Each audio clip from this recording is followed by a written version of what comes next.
season, and this is the place to be. Didn't need to play, wants to play for Mike Tomlin, and it's good for his soul.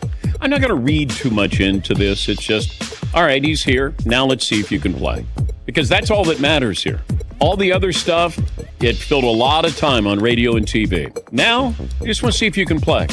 It's like Shedeur Sanders. The amount of time that was filled on radio and TV, now it comes down to, can you play? Doesn't matter anything else that happened. Doesn't matter who your dad is, where you were drafted. Doesn't matter. Now we want to see if you can play. Aaron Rodgers, okay, this is the place for you. Can you still play? I mean, really, that's the point. The Dan Patrick Show. Dan and the Danettes and you. Weekdays, 9 a.m. Eastern, 6 Pacific. On Fox Sports Radio.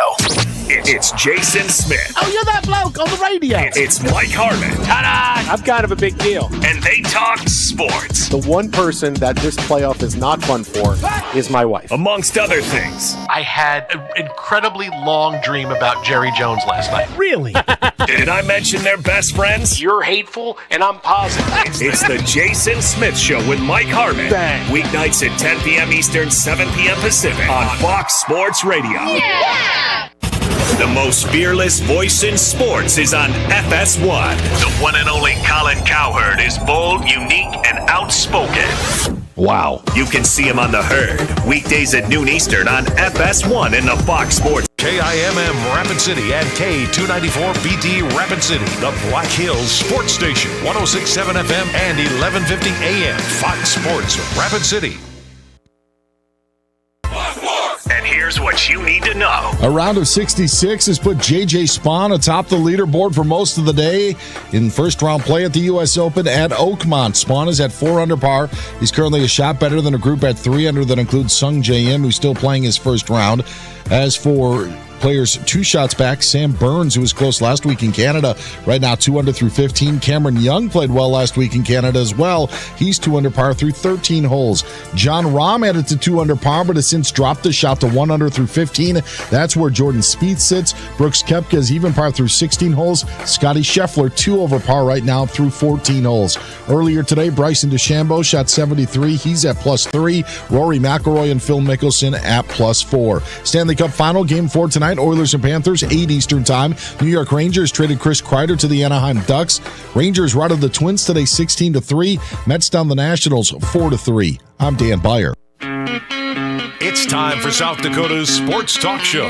This is the Nate Brown Show, featuring live callers, great interviews, and thought-provoking sports talk. From the biggest national names to the hottest stories across South Dakota. Welcome to the Nate Brown Show. Here's your host, Nate Brown.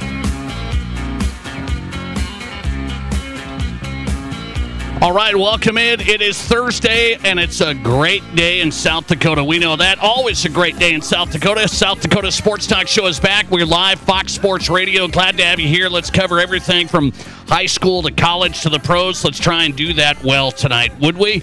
We'll try our best. The Nate Brown Show is back on. Stream us on X right now, at Nate Brown Show. So welcome in on X. If you're watching there on your phone, you can get the show at Nate Brown Show every afternoon. Also right there on YouTube, The Nate Brown Show. Subscribe to the YouTube channel if you haven't, and you've got the live show there as well. Thursday edition's always great. Why? Great guests. We try and put that into work.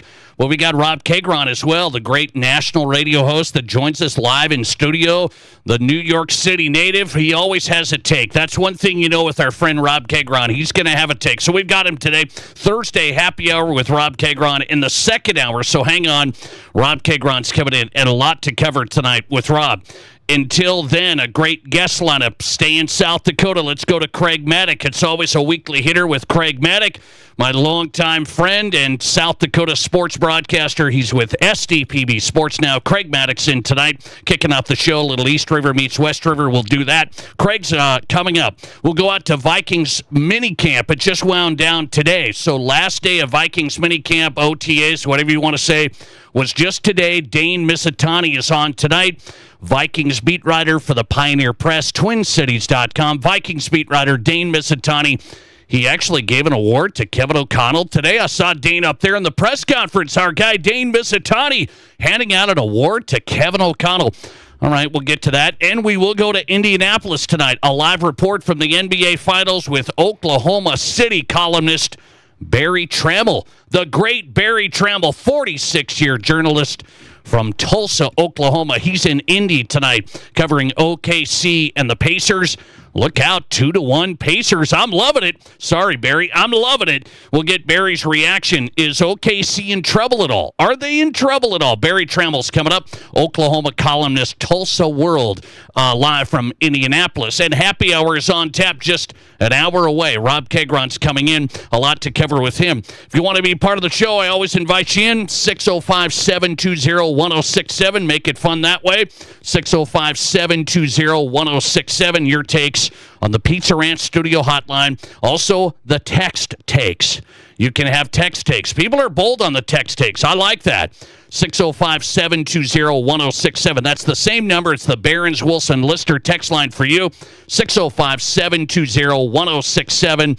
Barron's Wilson text line. All right, housekeeping in order. Thursday edition of the Nate Brown Show on Fox Sports Radio. Let's start in South Dakota, because I think this is interesting. I'm going to start part of the monologue here on this.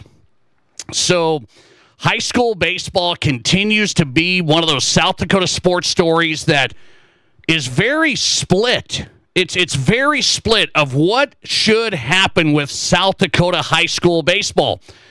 And I said, I think last year, go back to 2024, I said I was looking through some old stuff. I said, I think it's time to sanction high school baseball in South Dakota. I gave that opinion, don't want to straddle the fence. I went out there and said, I just think it's time. I think it legitimizes the sport. You play for the same championship. I think it helps with recruiting in South Dakota to have the high school baseball be sanctioned. So those are the reasons I gave. I'm not going to pull back from that tonight, but there is some... there's still split opinion across the board if you talk to some of these South Dakota high school baseball people that are involved, coaches, administrators, even families. I've got people texting into the text line about, well, high school baseball is great, but it costs money. It would be cheaper if it was just a school sport. So why am I bringing it up today on this Thursday? Well, there was a survey that was sent out to superintendents and athletic directors here in South Dakota. So the Activities Association sent this out to try and find out what is the appetite for sanctioning high school baseball. Is this something that schools are interested in? Let's start there. And so they asked numerous questions. I'm not going to go through the whole thing. Matt Kearney has some good coverage on this on X. You can follow him at Matt Kearney, so he's got a breakdown of everything that was asked in this survey, but I'm going to grab some highlights of it. The ultimate thing is, what does South Dakota administrators, the folks that would implement high school baseball, what do they think of sanctioning the sport? Should they sanction it? Do we want to sanction it? What goes into this? So South Dakota and Wyoming remain the only two states to not have officially sanctioned high school baseball. Now, I understand the Baseball Association, they've taken this really seriously. I've talked to some of those folks involved there, Dane Eady, some of these guys that take it really seriously. They're not doing a bad job. I think people would look at the high school baseball scene and how it's improved in the past, 5 years, big time, and in the past decade, exponential. So I think the Baseball Association is doing a nice job. It's not like they've just, twiddling their thumbs and they're comfortable and everything's fine. They're getting new programs involved. There's been growth there. They got small schools. They got big schools. They take it serious. They got standings. They put on the state tournament. The Baseball Association, I think, has done a solid job, and maybe that's why people continue to be split. I keep looking at the results of what do people think of sanctioning high school baseball, and it still is split. So I don't know where this is coming from. Normally you get something like this where you're one of the last states in the entire country to have officially sanctioned high school baseball. Most of the time, the playmakers are going to say, it's just time to do this. We don't need to be the last state in the country to do this.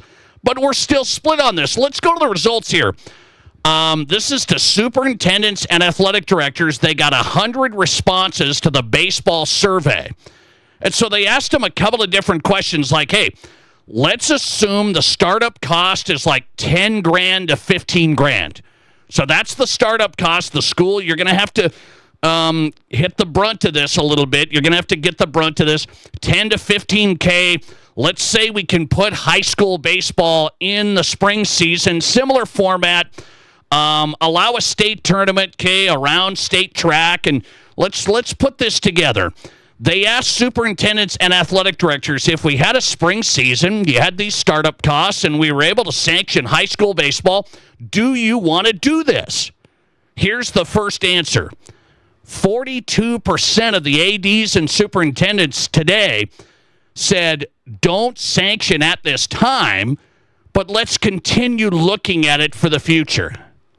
So you had almost half, 42%. Don't sanction baseball at this time, but let's look at it in the future. So they didn't slam the door, but they shut the door mostly. And then you had another 19% in South Dakota just now in this baseball survey say, don't sanction high school baseball at all, ever. So you put that together, there's still some people that say, yeah, I want to play right now. There was 22% of the audience in South Dakota, the ADs and the superintendents, who said 22% said, let's start high school baseball next season, 26-27. Let's do it, sanction it right now. Another 14% said we could do it in a couple of years. So there's some split here. There's some split. There's more of the ADs and superintendents that feel like they're just not ready to sanction it now. There is some appetite for it. What is the reason that they don't want to do it? Well, that takes us to question number 2 in the baseball survey. What are your top 3 concerns about sanctioning high school baseball? And this is good information. 70% of the administrators in South Dakota say funding and budget constraints. So really the ADs are looking at it going, we're already running a tight ship here when it comes to sports. Are we going to be able to take on another one? Because a lot of the ADs, I think, would tell you hey, the baseball team, it's running just fine. They fundraise, they do their own travel, they do their own thing. They're doing just fine. I don't need to be in charge of it. See, that's where this is coming from. That's my read. ADs are going to say, I'm in charge of everything else in this school. Do I want another sport to have to worry about budgets? They're doing just fine. So that's why 70% responded today to the survey. Funding, budget constraints. It's tight if we bring it into the school. Another 53% said, well, we don't know if it would look good adding a sport when we're cutting teaching positions and we're not giving raises and things like that. We don't know if it would look good. And then finally, 47%, nearly half, said, what about the numbers? We're not sure if we could even field a team.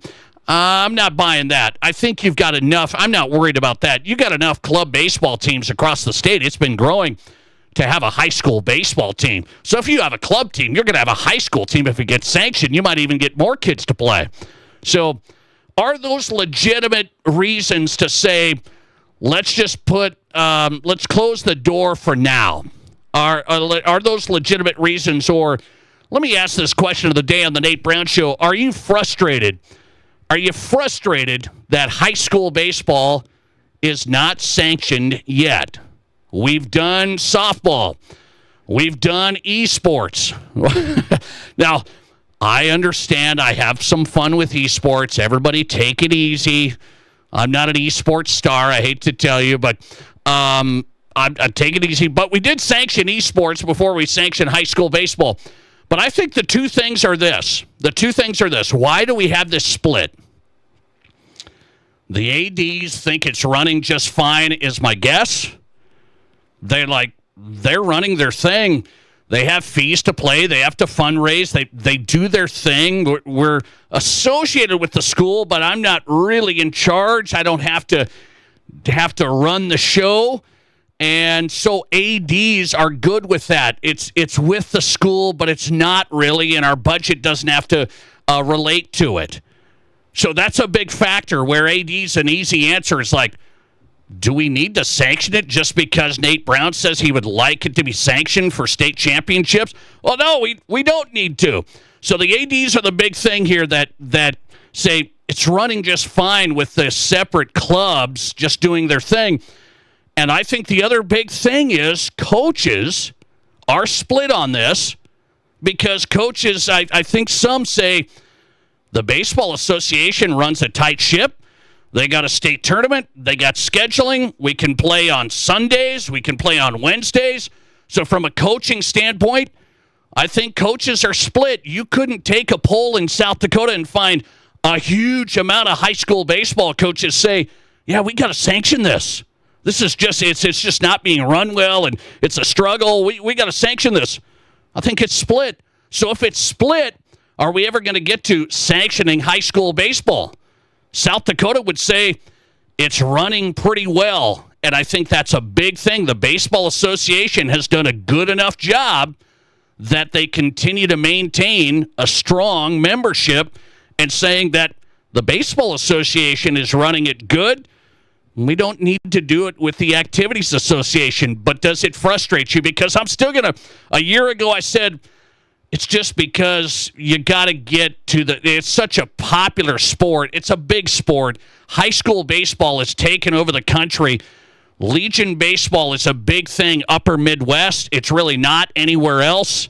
And so high school baseball, I believe, opens you up to some better championships, legitimizes it. It's part of the school. I think that matters, and I think it's a recruiting thing a little bit. It's not going to be end of story either way, but I think there's positives there. I think you would still sanction it because I don't think it's going to change much. I think the Activities Association runs good state championships, and I think it would bring it into the school, make it a little more legitimate, make it a little more tight, and I think it would get some Legion baseball players to play high school baseball, maybe even in Rapid City. Look out. Uh-oh. Would that happen? So I'm going to stay with sanction it, but I'm not in charge of the budgets. I'm not in charge of, hey, is it going really well right now? So it's a tough one. It's split down the line. How frustrated are you that high school baseball is not sanctioned? That's my question of the day. Are you frustrated that high school baseball is not sanctioned? Administrators are split. They did a survey. It just came out. 42% say don't sanction at this time, but let's continue looking at it. Will we get it sanctioned in 5 years? Will high school baseball be sanctioned in 5 years? I don't know. I thought there would continue to be this push, and I thought it would eventually overwhelm and say, yeah, it's time to do it. Wyoming and South Dakota are the only states left that didn't. Montana just did it a couple of years ago, for example, big Legion state. Montana just sanctioned high school baseball. Are you frustrated that it's not sanctioned yet? My question of the day, you tell me. 605-720-1067 on the Barron's Wilson text line. The Nate Brown Show question of the day, high school baseball, for me, sounds like it's just going to stay club in the near term. Good survey that came out. Interesting stuff. One of the benefits of sanctioning high school baseball, the AD said, giving all the kids the ability to play regardless of finances. That's a big one. Giving all the kids the ability to play regardless of finances. 55% of the administrators said that would be a benefit of sanctioning.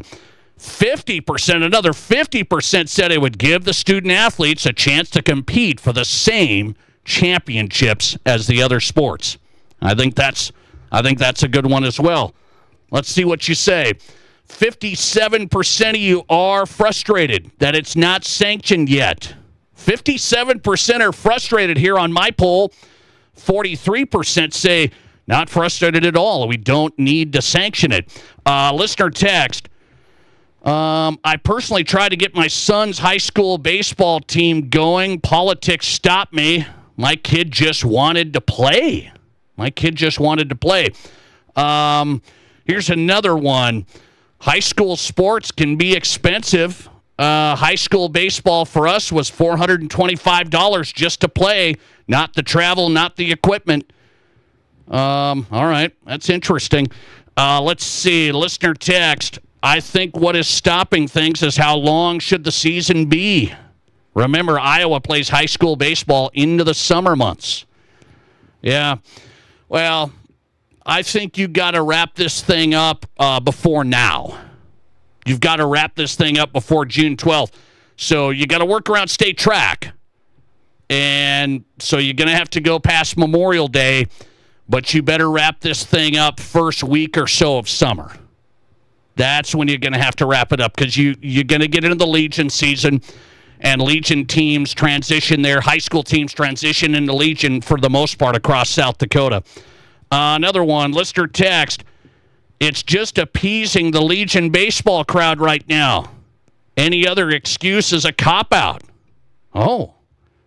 So not sanctioning is appeasing the Legion baseball crowd is what you say. I don't know about that.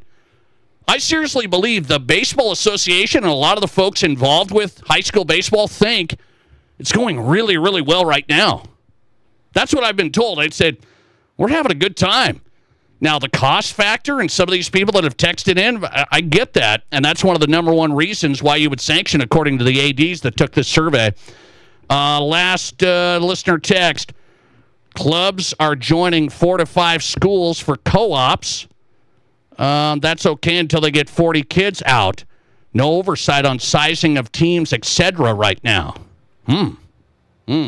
So no oversight. Yeah, that's interesting. Listener text, Nebraska does it. Nebraska does it. Sanctions high school baseball. Yeah, Wyoming and South Dakota, the only states left.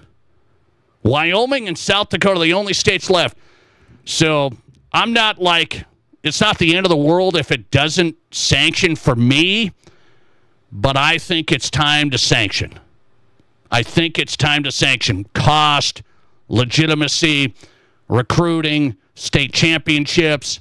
It's actually with the school. It's not separate. It's in the schools. I think that leads to better participation, better championships. I think that leads to growth. So I would want to sanction. Seems like it's still split in this survey, and that means I think it's going to be still a little while. That's my read. Interesting survey out today. Matt Kearney has it on X. Craig Maddox in on the way. SDPB Sports, live from Sioux Falls, coming up. This is South Dakota's Sports Talk. There's nothing like it. Not for hundreds of miles in any direction. A gathering space for all kinds of people from all kinds of backgrounds. To share, to revel, to stand together and celebrate life's greatest moments.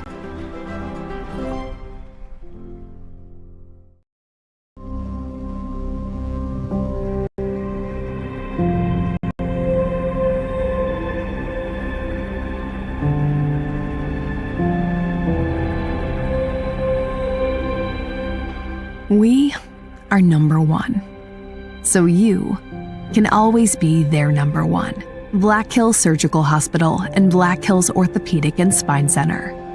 The number one hospital in the nation for major orthopedic surgery. Your home deserves a better hello. Swing into summer with a brand new entry or patio door. Get 20% off every door plus no money down, no payments, and no interest for 12 months. Enjoy an extra 5% off your entire project if purchased on initial consultation. That's up to 25% in savings on an upgrade your home will thank you for. But hurry, these hot summer deals won't last long. Call today or visit RBARapidCity.com to book your free estimate.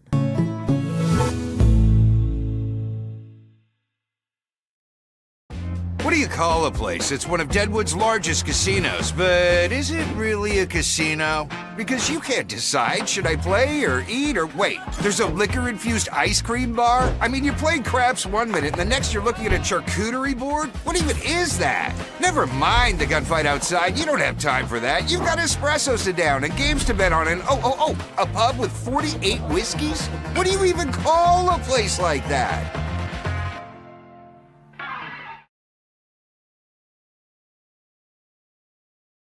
Monument Health Orthopedics and Sports Medicine is here when you need us. Nobody plans an injury, but when people throughout the Black Hills and beyond suffer a setback, Monument Health Orthopedics is here to provide comprehensive medical care. Our team of board-certified orthopedic surgeons and specialists is dedicated to helping patients regain the quality. What do you call a place that's one of Deadwood's largest casinos, but is it really a casino? Because you can't decide, should I play or eat or wait, there's a liquor-infused ice cream bar? I mean, you're playing craps one minute and the next you're looking at a charcuterie board? What even is that? Never mind the gunfight outside, you don't have time for that. You've got espressos to down and games to bet on and a pub with 48 whiskeys? What do you even call a place like that?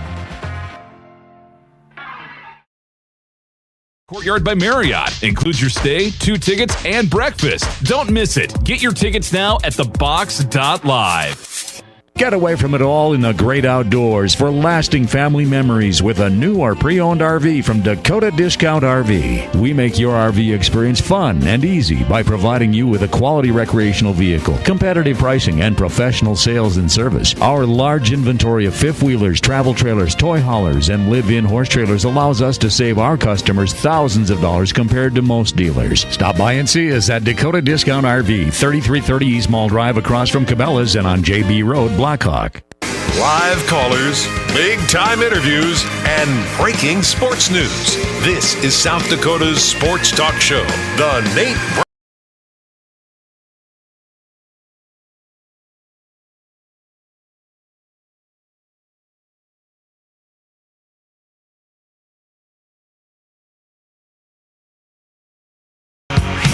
Welcome back in. We're back on a Thursday. Hope you've had a good day, everybody. It's always a great day in South Dakota. Remember, South Dakota Sports Talk Show live, Fox Sports Radio. Welcome in. The Nate Brown Show is on Thursday. Features Rob Cagron in the second hour. Our guest host with the national radio host, the famous Rob Cagron from New York City. It's South Dakota meets New York City every Thursday, and I just relish it. We have our battles. Let's get to it. Rob Cagron, my good friend, coming in. Second hour. Hey, is my good friend from SDPB Sports, Craig Maddock, is on tonight. Craig, how are you? Hey, I'm great. The summer is here. I'm sure the folks in Rapid City are getting ready for all of us to be heading out there for some sort of time out there out west. Isn't that what we're supposed to do? Come out west and see you here in the next couple of months. Come on out. Wild Bill Days, Deadwood this weekend. That's where I'll be. Good stuff. Good stuff. Okay, summer in the Black Hills. You know, pay us a visit and you'll enjoy it, Craig. Hey, I've got something. Speaking of summer, I want you to read. You and I have talked about this. High school baseball. The discussion is going to go now this direction. They sent out the survey to all the ADs and the superintendents. They got 100 responses from the Activities Association survey. They asked them numerous questions. Do you want to sanction? Why don't you? Why do you? 42% of the administrators in South Dakota said, don't sanction at this time, but let's look at it in the future. Another 19% say, don't sanction high school baseball ever. That's it. Just don't do it. So they're split here. There's people that do want to do it. They want to sanction. They want to play. Another 22%, another 14%. Why do you think there's this split out there? I feel like there's a split across the state of what to do with high school baseball. Well, part of that, too, Nate, is they did ask everybody, well, what if we started 2 years from now or 3 years from now? Yeah. And you know what? There just wasn't a big percentage. There wasn't even a big percentage that said, maybe 19% that said, yeah, we'll be ready in 3 years. No, I mean, that's not very good either. I just think part of it is money. You know, schools don't have the cash flowing out there to add another sport. There's concern about the smaller schools being able to even have a baseball team, although I think there are more in Class A that are willing to start baseball than they are in the other classes.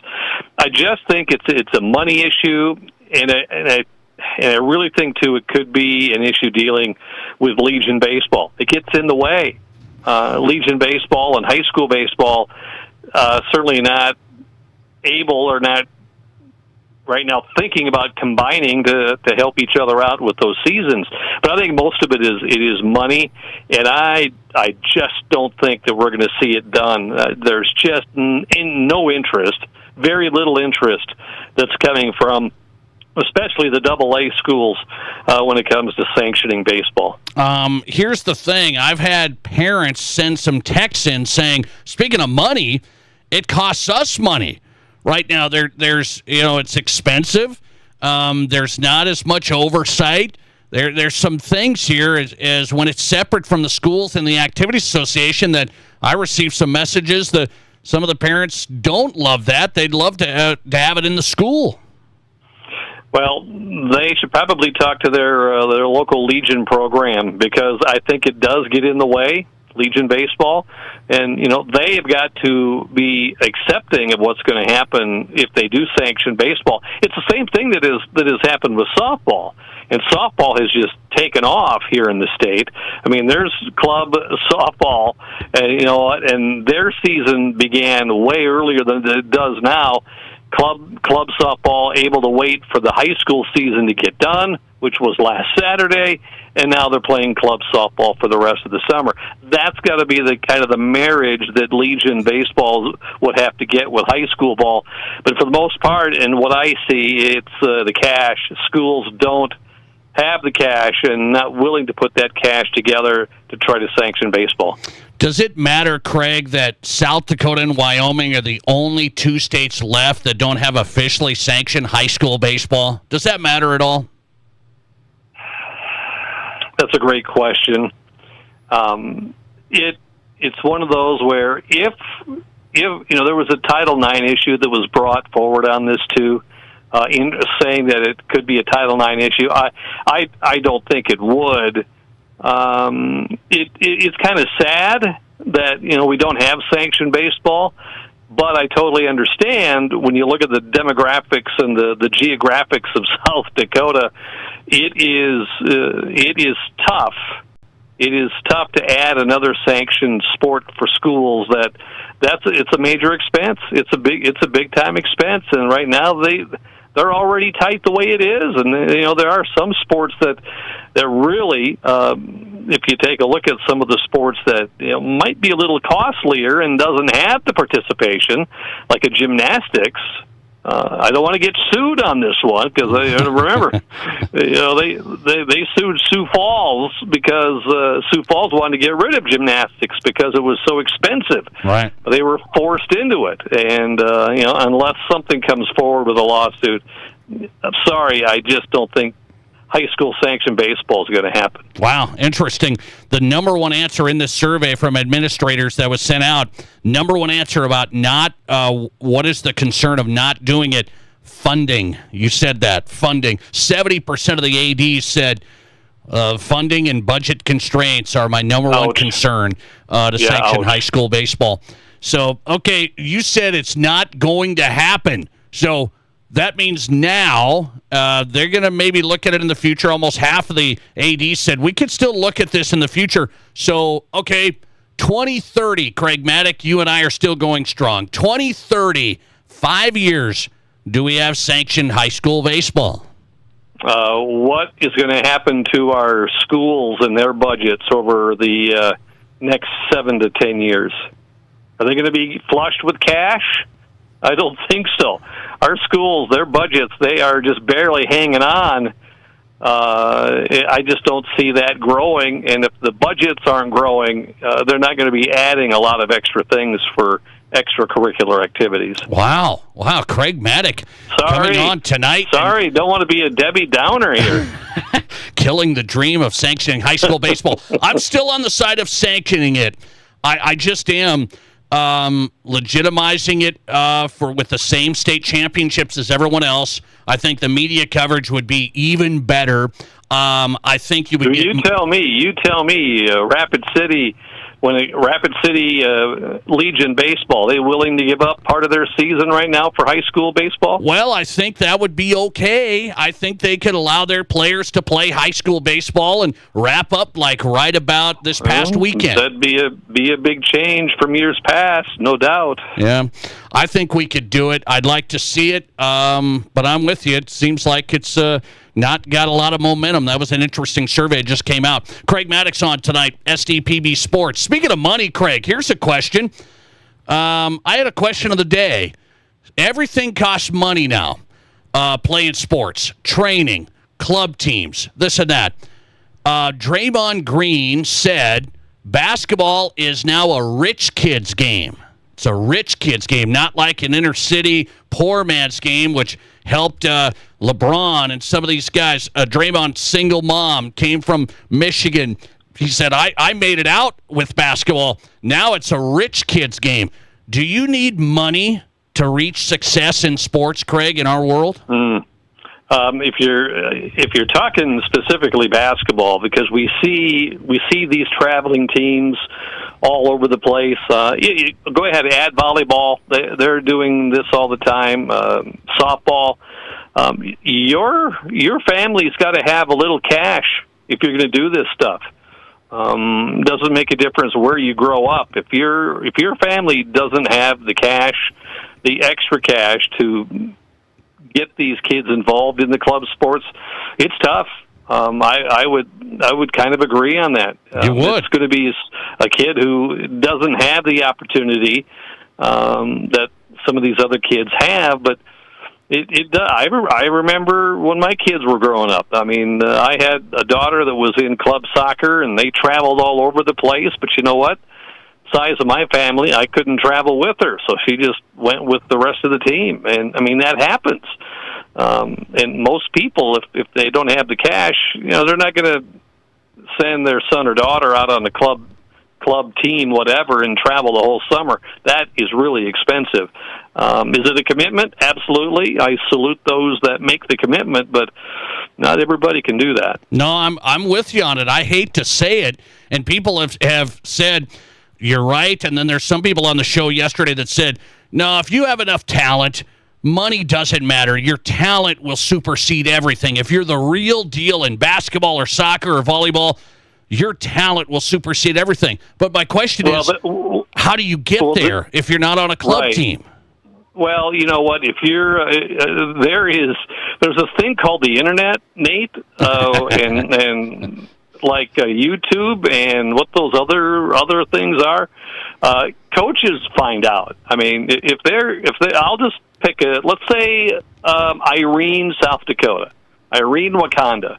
And there's a kid there that, you know what, the family just doesn't have the finances to make that kid go ahead and play summer sports or year-round.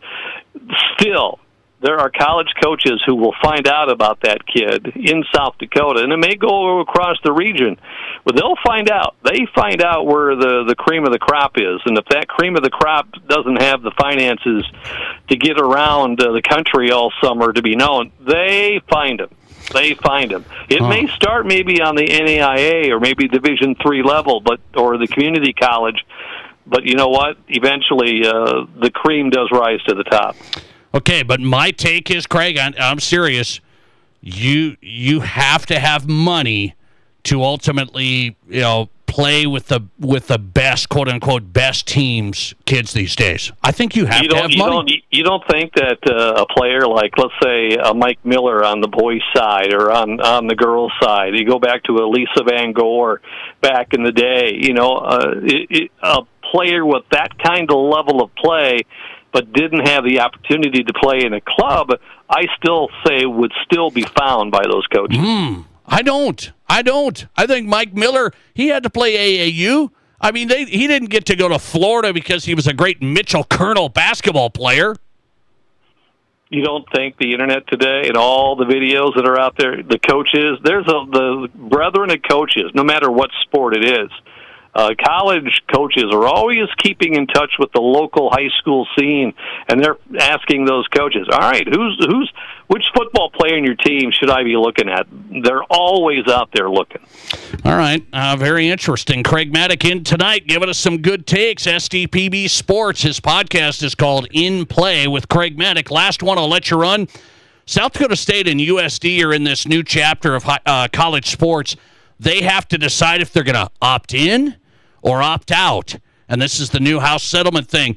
If you opt in, revenue sharing with athletes, revenue sharing, ticket sales, sponsorship, stuff like that.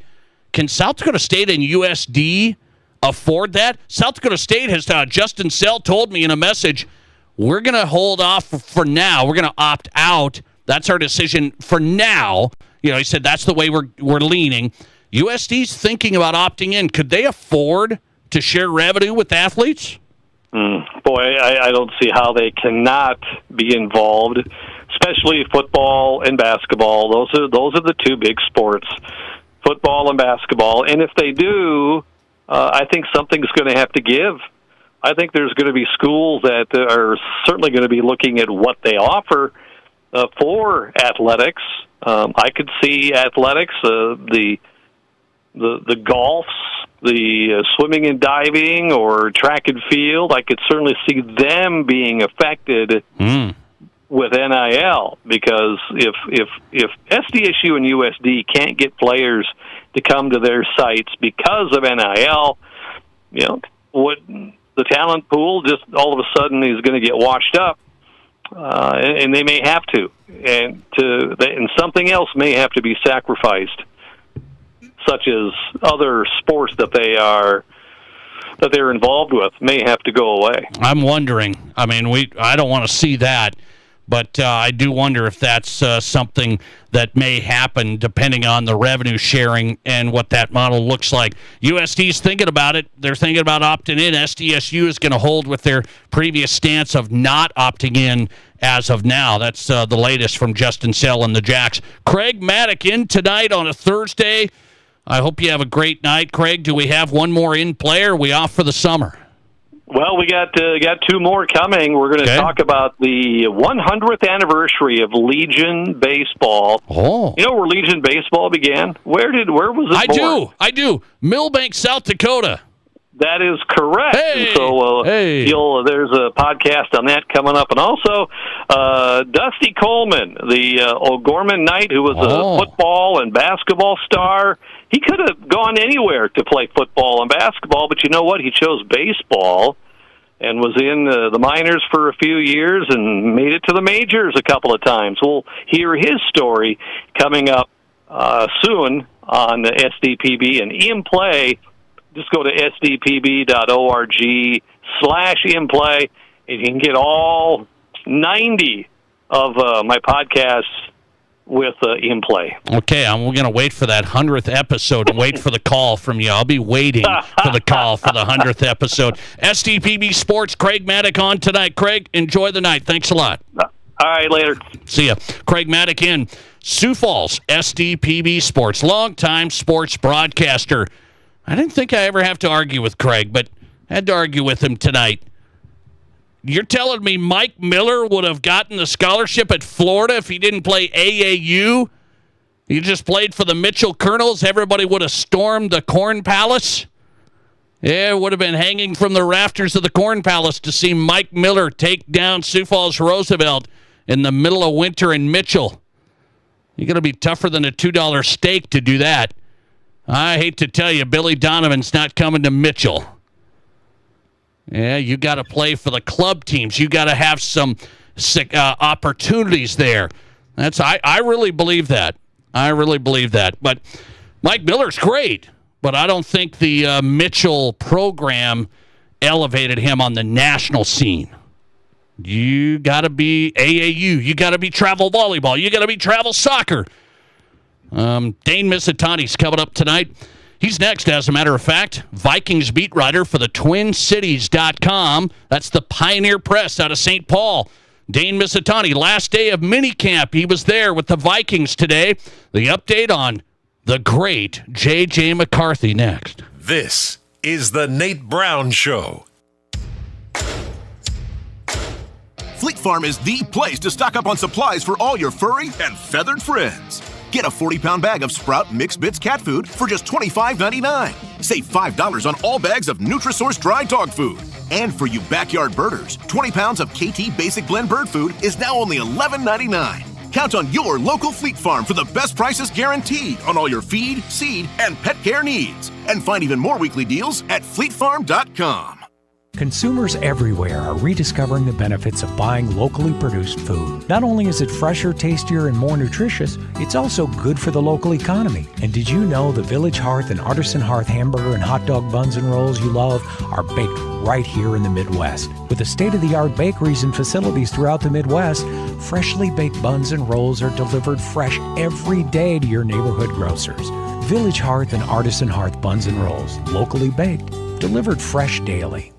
Whether you run the race, make the catch, cast a line, pitch a tent, or just look good doing it, Shields Rapid City has your gear. From athletic clothing from your favorite team, cold weather gear to keep you warm, to the best camping selection this side of the Black Hills, and the most stylish and functional women's outerwear and footwear, Shields has the widest selection of the best brands in the business. So when you're ready to get out, get in the game, or get going, get to Shields. Shields, we're right there with you at Rushmore Crossing in Rapid City. As a rancher in western South Dakota, you know the meaning of hard work. From working cattle to working in the field, you know that the job begins before dawn and can last into the night. You also know that at the end of the day, it's more than just work. It's a way of life. When it comes to banking, you need a bank that values your time and is committed to your growth. Don't settle. Pioneer. Pioneer Bank and Trust. Local. Pioneer Bank and Trust. Member FDIC. Ever dreamed of building something amazing? Builders First Source in Rapid City, Spearfish, and Hot Springs is your go-to building materials partner. Whether you're building new or giving new life to an old space, we provide step-by-step guidance from drafting and cabinetry design to lifelike visualization and top-quality materials. It's your vision, and we're here to make it real. Visit BLDR.com. Builders First Source, your Black Hills partner in building every step of the way. Have you ever really thought about how important your front door, and every entry door into your home for that matter, really is? That door provides security for your family and so much more. The wait is over. Ensemble Doors by Renewal by Andersen have arrived. These awesome secure doors have timeless style, elegant features. They can be customized countless ways with the legendary quality of Renewal by Andersen. Right now, Renewal by Andersen is offering an incredible value on Ensemble entry doors. You get 20% off every Ensemble entry door. No money down, no interest, no payments for 12 months. No payments for a year. Ensemble entry doors by Renewal by Andersen are just so much better. They're built with the best quality materials, including Renewal by Andersen's exclusive Fibrex, which has been tested to deliver enhanced security, certified performance, and lasting beauty. Please visit RBARapidCity.com now. That's RBARapidCity.com to book your free estimate. Ensemble entry doors, the wait is over. You're listening to The Nate Brown Show, also streaming right now on X. Follow us and watch the show live at Nate Brown Show.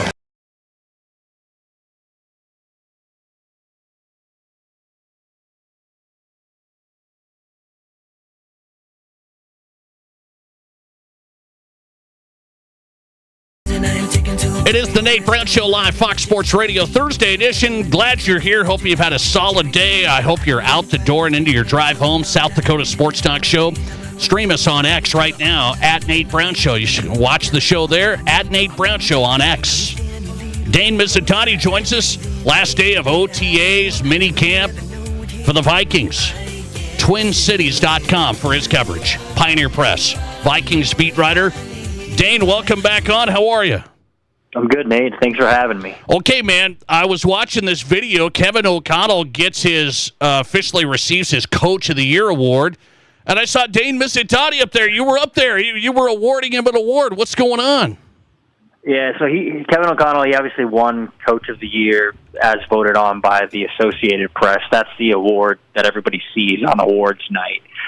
But he also won the award as voted on by the Pro Football Writers Association for Head Coach of the Year. And then on top of that, another award basically awarded to a coach each year that helps and understands kind of the media and how they do their job and and then is kind of invested in helping facilitate that. And it's just an honor that someone, each year gets, and obviously he embodies that. He's as good of a guy to work with as there is in the league, and I feel fortunate to work with Kevin O'Connell day in, day out. What is your perspective of Kevin? Why do some coaches are edgy. You guys in the local media kind of have a tough job. You don't want to step on toes, but you got to get some good insight. You got to get some scoops. How does Kevin O'Connell handle you guys? Yeah, I think he gets it. I think he just understands. Look, if we're digging on something that maybe he'd prefer us not to, it doesn't become adversarial. He understands we're just doing a job, just like he's just doing a job. And I think that is an understanding and kind of a relationship that is built through, both parties understanding each other. I also think maybe in the old days, the coach was almost programmed to hate the media. And in the new age, I think there is more of a working relationship in place. So, he gets it. He really understands just kind of the ins and outs of what we're doing, and talking to us as many times as he does a week is part of his job too. So he gets that as well. I saw Dane Mizutani at the podium before Kevin O'Connell took over. That was good stuff at the Vikings mini camp today. Let's go to the mini camp. So, big story is from the national media on Fox Sports Radio, as Colin Cowherd said, 3 interceptions in 3 straight days from J.J. McCarthy. Is that an overreaction? Is that just trying to hit McCarthy? What's the real story? You guys were there. That's a non-story to me. First of all, maybe he's referencing another practice before mandatory minicamp, but when that clip was going live, there had only been 2 practices of mandatory minicamp. So 3 straight days of 3 interceptions, there had only been 2 days at that point. So, look, I get it. You plant your flag on a quarterback and you take a hard stance, and that's kind of the nature of the job for some people. What I will say is being out there, watching him throw the ball, watching him process, watching him kind of go through this phase of the offseason, he looks really good. And, was there an interception on day 1 of mandatory minicamp? Yes. Was there an interception on day 2 of mandatory minicamp? Yes. But to take 1 interception or 2 interceptions and try and blow it up into something that is emblematic of how this kid's career is going to go, I don't really get down with that. I also think right now, where they're at in the off-season program, it's a lot of experimentation. Can I make that throw? Should I try and fit that in? If I want to throw it there, where do I have to put it? How much trajectory do I have to put on the ball? These are all things that J.J. McCarthy is being encouraged to ask and then go out on the field and try and answer for himself. So the interceptions he threw, I think, were an example of that too. Things that you're learning in the spring and learning hopefully more in the summer so you don't make that mistake in the fall. So I think to put too much stock on these interceptions right now, just a little disingenuous, not something I'm going to do. Dane Mizutani live from TwinCities.com for the best coverage of the Vikings. He covers them there. Pioneer Press. He's on X at Dane Mizutani. Final day of minicamp for the Vikings wrapped up today. So I saw the Vikings center. What did he say? He said, this is the most talented team I've been on, top to bottom. Wow, that's a big statement. That's setting them up now. What do you say? Look, I look at this roster, and from top to bottom, like Ryan Kelly said, and he's a part of this evaluation from me, I don't see many weaknesses. Like maybe if you're nitpicking, I could see cornerback, maybe lack of depth at cornerback is an issue. But again, like they're going to get an opportunity to see these guys through the spring, through the summer, and then kind of evaluate if they have to. If they want to bring in someone else, they have the cap space to do it. But the job that Kwesi Adofo-Mensah, Kevin O'Connell, Brian Flores, the job that those three, and it's obviously much bigger than just those three, but those three have done in evaluating talent and bringing talent in, and kind of giving J.J. McCarthy a real rampway to succeed as soon as he hits the ground running. Look, I think the Vikings are as talented of a team as there is in the NFL when you just look at their roster as a whole. Now, the success of that roster as a whole will hinge largely on how J.J. McCarthy performs as the quarterback, as the head of the snake. But what the Vikings have done is make sure that this 22-year-old kid is going to have everything around him that he needs to succeed. Okay, Dane, before I let you run, did this Colin Cowherd episode, was it just a summer thing? You know, I host a show 2 hours a day. Did he need a segment? So he's going to go on J.J. McCarthy. Does this give you a glimpse, though? Let's say McCarthy is struggling through week 5. Do you think the pressure nationally is going to be ramped up on him? Yeah, for sure, because this team won 14 games last year and let Sam Darnold walk out the door. Like, they believe in this kid, and they understand the expectations that are on his shoulders. And I think, more importantly, he understands the expectations that are on his shoulders. This team is locked, loaded, ready to go. And while I don't want to go as far as to say, like, Super Bowl or bust, I will say, like, if you look at the past, a lot of times star quarterbacks in this league, before they become stars, they have a team that is in place that's ready to go. I look at Patrick Mahomes. He won that first Super Bowl with the Chiefs on a rookie contract. And you can go through the list. A lot of these guys that win Super Bowls, they do it on their rookie contract because that's when you can stack the team around them with talent before you have to make some concessions on the other end when you pay that quarterback. So if the Vikings are struggling early in the season, yeah, I think McCarthy's going to take some heat, and I think he should take some heat because they're betting the farm on this kid. They are betting, in some ways, their careers on this kid. So I think the way he's talked about, fair or not, is going to kind of follow that kind of suit because this is a team that I think has high expectations for itself, and clearly nationally, I think people are expecting a lot from them too. Great to have him tonight. Great coverage. Vikings beat writer, TwinCities.com, the Pioneer Press, Dane Mizutani in tonight, man. Thanks for the time, Dane. I appreciate it. Yep, anytime, Nate. Appreciate you. Dane Mizutani on tonight, TwinCities.com for the coverage of the Vikes. From Dane, Vikings beat writer. Final day of mandatory minicamp was today for the Vikings. Speaking of Kevin O'Connell, he officially received his Coach of the Year award today. Dane was up there on the podium. I thought that was good stuff. Is Kevin O'Connell one of the best coaches, one of the top coaches in the NFL already? That's my question of the day. I've got an answer next. This is South Dakota's Sports Talk Show. There's nothing like it. Not for hundreds of miles in any direction. A gathering space for all kinds of people from all kinds of backgrounds. To share, to revel, to stand together and celebrate life's greatest moments.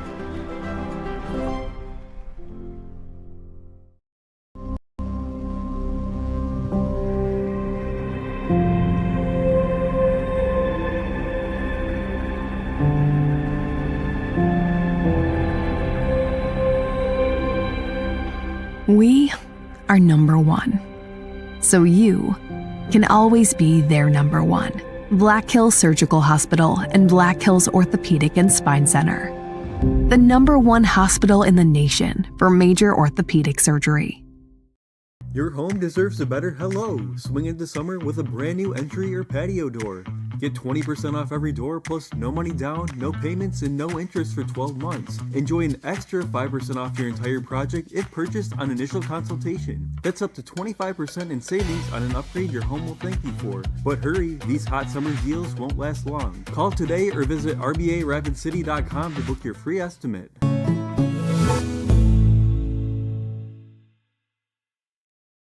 What do you call a place that's one of Deadwood's largest casinos, but is it really a casino? Because you can't decide, should I play or eat or wait, there's a liquor-infused ice cream bar? I mean, you're playing craps one minute, and the next you're looking at a charcuterie board? What even is that? Never mind the gunfight outside, you don't have time for that. You've got espressos to down and games to bet on and a pub with 48 whiskeys?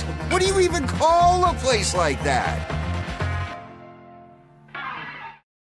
And staff at Black Hills Orthopedic and Spine Center have provided expert bone, joint, and muscle care to patients in the Black Hills area since 1976. Whether you're an elite athlete, a weekend warrior, or just want to continue your active lifestyle, the orthopedic experts at Black Hills Orthopedic and Spine Center will help you stay in the game. Don't let an injury keep you from doing the things you love. Trust the team at Black Hills Orthopedic and Spine Center, specializing in what moves you. Learn more at bhosc.com.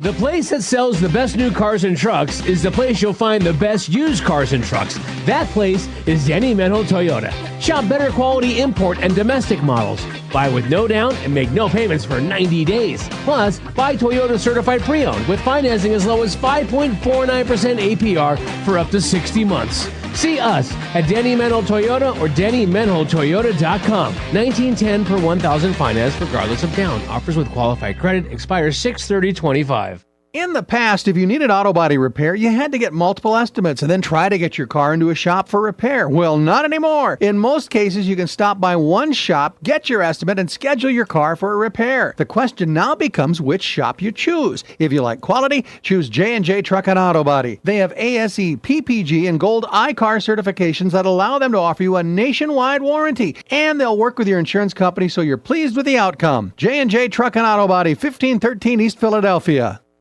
Your sports, your show. From East River to West River, this is South Dakota's sports talk show, The Nate Brown Show.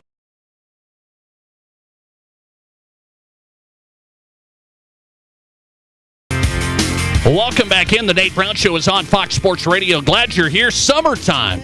It's always a great day in South Dakota. It's South Dakota Sports Talk Show. It's Thursday. Happy hour coming up. Ready for the second hour with national radio personality Rob Kegron. I'm ready. I have to be ready. Rob Kegron's coming in for the guest host. Full hour coming up with Rob. Thursday happy hour on tap. A lot to cover, so we'll have some fun there. Barry Trammell's going to join us. He covers the Oklahoma City Thunder. They're down 2-1. Look out. Barry Trammell, longtime Oklahoma columnist for the Tulsa World. He's live in Indianapolis after the Game 3 loss last night. Hey, I said Kevin O'Connell, he got his official Coach of the Year award today. They finally, it's official. They gave it to him and handed it to him there at minicamp for the Vikings today. So Kevin O'Connell, I've been a huge fan of. Kevin O'Connell. What he did with Kirk Cousins, high-performing stuff. What he did through the injuries the season, 2 seasons ago where you just didn't have any quarterbacks, yet they still competed in like every game. I mean, what he did there. And then what he did this past year with Sam Darnold. I mean, so the guy can coach. I love his culture, his personality. I like Kevin O'Connell. And so I'm thinking, Coach of the Year. I said, is Kevin O'Connell like one of the top 5 coaches in the NFL already? Is he one of the top 5 coaches in the NFL already? I asked this question of the day to you. I want you to hit me up on the text line, 605-720-1067 on the Barron's Wilson text line, because I want to put him in there, but I can't do it. I'm going to put him in the top 10. I'm not going to put him in the top 5. You've got to go Andy Reid. You've got to go Sean McVay. You got to go Kyle Shanahan, I guess. And I think you have to go Sean Payton. Super Bowl, a lot of wins. I mean, did we forget Sean Payton did a pretty good job in New Orleans for a long time? I understand the background. What about Nick Sirianni? Can I put Kevin O'Connell over Nick Sirianni? You guys would tell me to. You would say, of course, Kevin, look at his intellectual ability. Look at his coaching, offensive schemes, and quarterback coaching. And Nick's over there just going, yelling and riling people up. And But Nick Sirianni, 2 Super Bowl appearances, 1 Super Bowl title already? I mean, I can't just close the door on Nick Sirianni. What about Matt LaFleur and the Packers? He's top 10. Would you put Matt LaFleur ahead of Kevin O'Connell? Matt LaFleur is 67-33 as the coach of the Packers. Matt LaFleur is. What about Mike Tomlin? I understand maybe now you're saying, underachieving. He has worn out his welcome in Pittsburgh. Mike Tomlin's one of the great coaches in the NFL. I got to put Mike Tomlin ahead of Kevin O'Connell, but you tell me, 605-720-1067, your read. I love Kevin O'Connell. I can't go top 5. I can go top 10. Listener reaction coming in. Nate, O'Connell is and will be the only coach in the NFL to lose a home game to Daniel Jones. He hasn't done squat in the playoffs, 0-2. Jeremy just sent that one to me. Mason says O'Connell's easily one of the most talented, will likely be for a long time, but needs to put together a postseason run before he's one of the top coaches in the NFL. What do you say? 605-720-1067 if you want in. Question of the day on the Nate Brown Show. Can we say Kevin O'Connell is already one of the best coaches in the NFL? I put him top 10. Does that make him one of the best? 58% of you say yes, top coach already. 42% of you say too early to say on our Twitter poll. Back with Barry Trammell from the NBA Finals. He's the Oklahoma City Thunder writer for the Tulsa World. Barry, longtime journalist. Does he say OKC's in trouble in Indiana? He's next. This is the Nate Brown Show. Hey, Sioux Falls sports fans, there's a great new sports bar in Sioux Falls, Boston's Restaurant and Sports Bar on West Russell Street in the Ramada Water Park Hotel. If you want to watch games, UFC, they've got it, wall-to-wall TVs, and the best part, great food. Gourmet pizza at Boston's, tons of wing options, great burgers, and a lot more. Bring the family, bring the team, bring your crew to the new Boston's Restaurant and Sports Bar in Sioux Falls on West Russell Street. Plus, you can order online for lunch or dinner. Just go to bostons.com. Headed to the 85th Sturgis Rally? Make the ride even better with a stay at Cadillac Jackson Deadwood. Relax in style with 3 top-notch hotels. Spring Hill Suites by Marriott, Doubletree, and True by Hilton. Plus, enjoy 4 eateries and Deadwood's largest casino floor. Mention this ad and receive an exclusive Gambler's Getaway that includes a $20 food and beverage credit, $30 in Cadillac cash, and 2 free drink tickets. Book your rally stay today at Cadillac Jacks. Call 605-578-1500. Summer's here, and adventure is calling at Spearfish GMC Cadillac. New Sierra Light Duties with savings up to $6,250, or choose 0% financing for 36 months. Need more muscle? The Sierra HD has total savings of up to $2,750. At Spearfish GMC, we've got a great selection of Terrains, Acadias, and Yukons just waiting for your next road trip. Shop anytime at SpearfishMotors.com and make this summer one to remember. GMC, we are professional grade. Hey, sports parents and ballers of all ages, Rapid City has a new sports facility that you have to check out. E3 Sports Complex on East North Street is the newest indoor sports facility featuring 4 full courts. E3 Sports is here to serve the community and wants all athletes of any age to come and experience the opportunity to unlock your athletic potential. Memberships and court rentals are available now. Come to play at E3 Sports Complex. Learn more at e3sports.org. KIMM Rapid City and K294BT Rapid City, the Black Hills Sports Station, 106.7 FM and 1150 AM. Fox Sports Rapid City. Hi, this is Jeremy with Jerry's Cakes and Donuts, inviting you to kickstart your morning by dropping by and grabbing some fresh donuts. I want to thank you for voting us the best in the Black Hills. We're up early making your favorite donuts, so stop by and bring some to the office. Everybody loves Jerry's Cakes and Donuts, and we love you, so stop by, get a great selection, and brighten up your day. Serving Rapid City for over 40 years, Jerry's Cakes and Donuts at 109 East Omaha, and remember to like Jerry's on Facebook for some great giveaways. We're talking with Rihanna Wickett at Elevate Performance Physical Therapy with an Elevate Performance Health Minute. So if somebody has an athlete, Rihanna, who they suffer a concussion, they come and see you, what can you do for them? We want to see them as soon as possible to make sure that we can make their return to sport as safe as possible. So we can look at proprioception, balance, vestibular work, and cervical strength.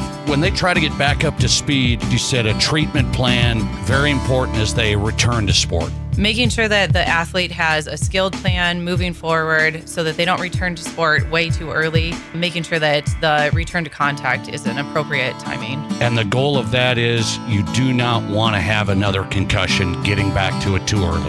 Correct. If we have another concussion too early, the athlete is at a huge risk of further problems down the road, including anything with their school or memory or continuous headaches. For concussion treatment, get started at ElevatePerformanceSD.com.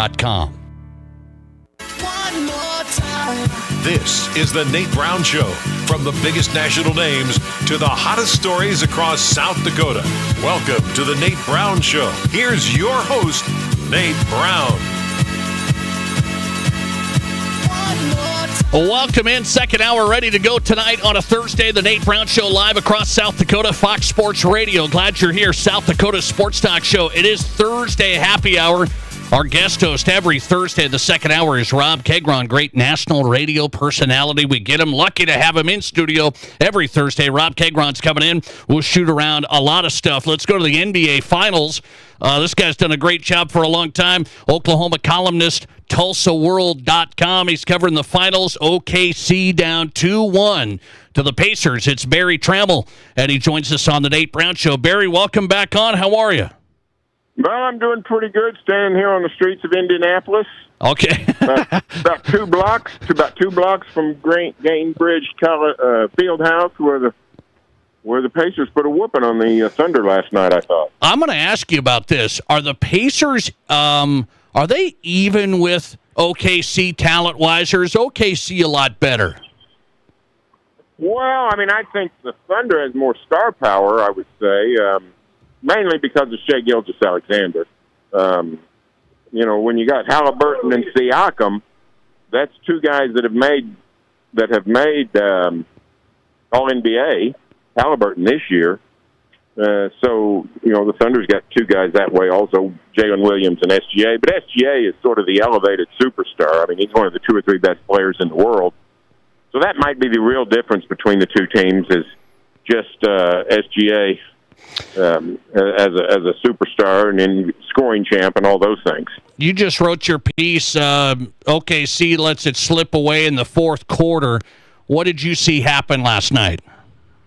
Well, a couple things. I thought the Thunder let the Indiana pressure get to them pretty severely. It's sort of a reversal of roles. The Thunder makes its living with pressure defense, creating turnovers, scoring off the turnovers. Last night it was the opposite. Last night it was the Thunder with 19 turnovers, and the Pacers outscoring Oklahoma City on points off turnovers, 21-14.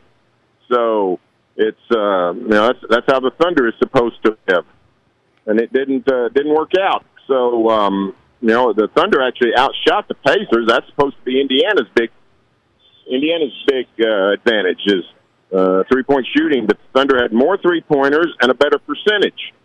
So it just didn't go the way the scriptwriters thought it would. Thunder is probably not going to make a living out shooting the Pacers, so they've got to win that turnover and taking care of the ball. That's the game they got to win.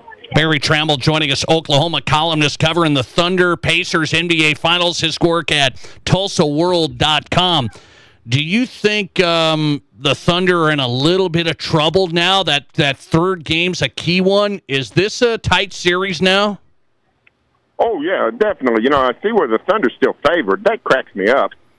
I mean, if somebody's up 2-1, they got to be the favorite, I think, in the series. We've seen enough of this series to know that it is not the one-sided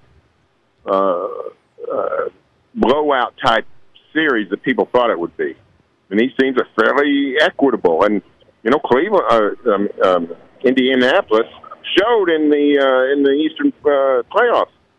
They knock off the Knicks, they knock off the Bucks, they knock off the Cavaliers. I mean, it's a quality team. So I think the Pacers are quite capable of winning the series without playing over their head, without playing, without a ton of help from the Thunder. Thunder would have to blow it. It's not a case. This looks to me like a series that Indiana is winning and can win. What do you think of Halliburton now that you've seen him a little bit? Tyrese Halliburton, a lot of people think, good player, not a superstar. What do you think? Well, through 3 games, I have to say, it seems to me that he's a really good player. He doesn't strike me as a superstar with his production. I think he's made his reputation on all those clutch shots for game winners this postseason, which is not small. That's a major deal. But I know he's a wonderful player. But I think, people, I guess the Athletic poll voted him most overrated player in the NBA, which somebody's got to be. So I don't know whether that should be Tyrese Halliburton or not. But I can tell you this: they got another really good player, a superb player. Pascal Siakam's a wonderful player. He can score, he can rebound, he can defend, he can do all kinds of things. He's been a 2-time All-NBA player himself. He's won an NBA championship, second best player on his team in 2019. So I think sometimes people forget how good Siakam is. And then they got good players all around him, too. So I think Tyrese Halliburton is the team leader.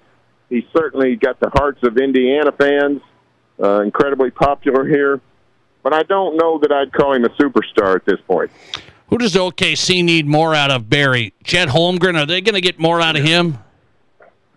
Well, he's been so up and down. I don't know. He was wonderful in the first quarter last night, 13 points in the first quarter, and then the rest of the game, he goes 2 of 10. He's not a guy you can always count on.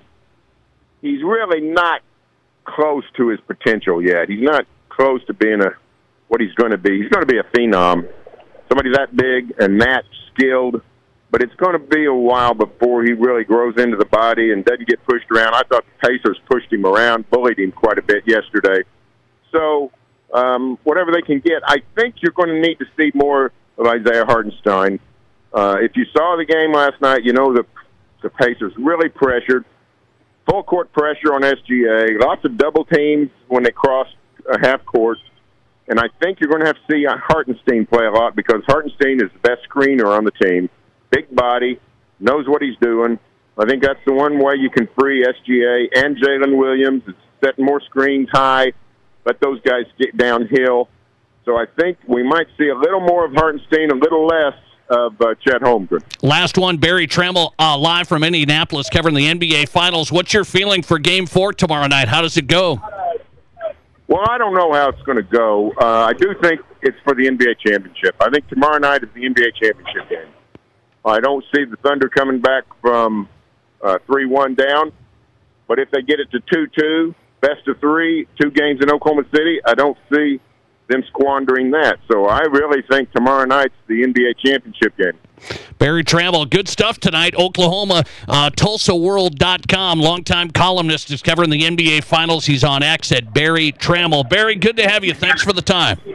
You bet. Appreciate it. Barry Trammell from the NBA Finals live in Indianapolis, longtime Oklahoma columnist, TulsaWorld.com.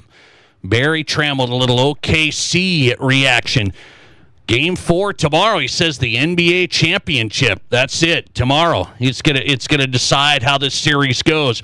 Rob Kagron's getting ready to come in.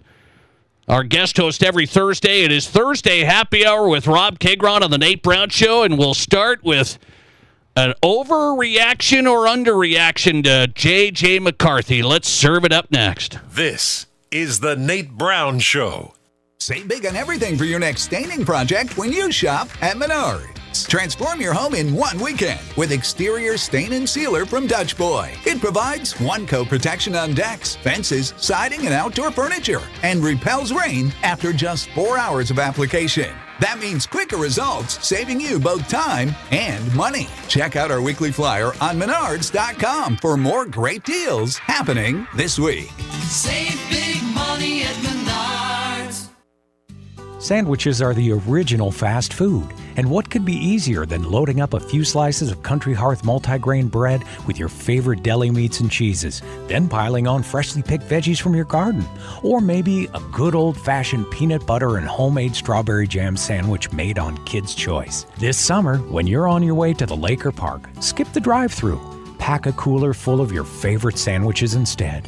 Country Hearth Breads, locally baked and delivered fresh daily. The new Mr. Liquor 2 in Rapid City is the only place in western South Dakota where you can order an ice-cold brew in their adjoining campfire bar and enjoy it while you shop. Experience unmatched selection and low prices, including Old Smoky Moonshine, only $23.49 for a $7.50. Or choose Traveler's Whiskey, the official whiskey of Major League Baseball, just $32.99 for a $7.50. Price is good at the new Mr. Liquor 2 off Catron next to Walmart, or the original Mr. Liquor on the corner of West Chicago and Sturgis Road in Rapid City. Here's your Fox Sports Rapid City forecast. Cloudy skies expected with fog and spots tonight with a slight chance for storms. Lows dip down to about 56. Winds out of the northeast 5 to 10 miles per hour. Cloudy skies and foggy early tomorrow. Slight chance for storms. High temperatures reach up to 80. Lows around 59. Tomorrow night, chance of thunderstorms. That's your forecast on the Black Hills Sports Station, Fox Sports Rapid City. Currently 70. The best selection of new trucks in western South Dakota is at Danny Menho Rapid Chevrolet.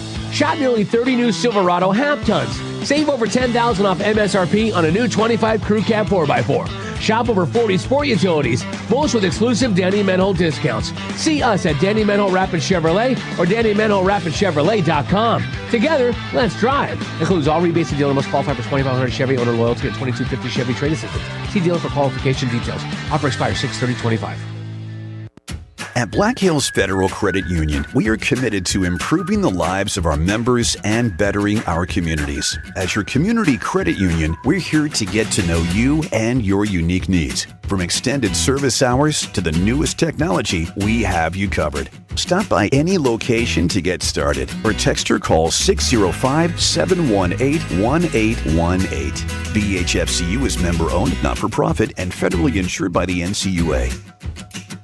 Hey golfers, have you experienced Elkhorn Ridge Golf Club? Golf Digest ranked Elkhorn Ridge Golf Club the #1 public course in South Dakota. Off Exit 17 in Spearfish, Elkhorn Ridge offers a golfing experience second to none. Play their 18-hole championship layout with your buddies. Stop into Miller Creek Pub for some drinks, or bring the family out for lunch and try out the new putting green right below Miller Creek Pub. Elkhorn Ridge Golf Club has it all. Book your next tee time at elkhornridgeresort.com. From high school to college to the pros, from Rapid City to Sioux Falls, the Nate Brown Show is South Dakota's sports talk show.